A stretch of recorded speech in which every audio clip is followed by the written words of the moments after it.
when the governor proposes the bill, then you've got your pie, and the money's in there. So her recommendation is for 2% SSA, that's about $104 million.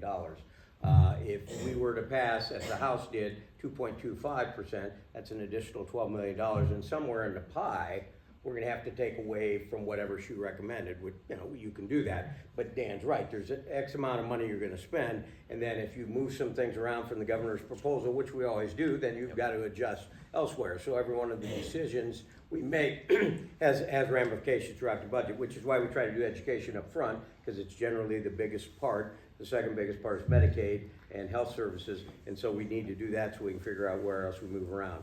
And we're set by the Revenue Estimating Conference, which is a 3-person group that meets 4 or 5 times a year, and they tell us what they think the budget projections are gonna be, and they're pretty good at it. And then whatever that number is, we can spend 99% of that, so that there's always a 1% cushion.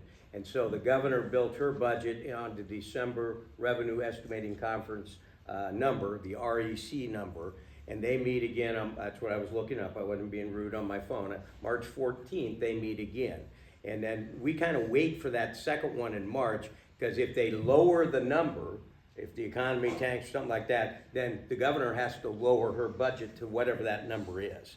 So we use the December estimate, we build the budget off that, but in March they meet. If that number goes down, then she has to readjust her budget down. If the number goes up, we don't get to spend more, it just rolls into the surplus. So it kind of makes sure that the best it will be is the December estimate, and it could go down from there. But everything right now that we're seeing, our revenues are gonna be less than last year because of the tax cuts we've done, but they factor all that in, and our less revenue coming in is higher than we expected. How's that?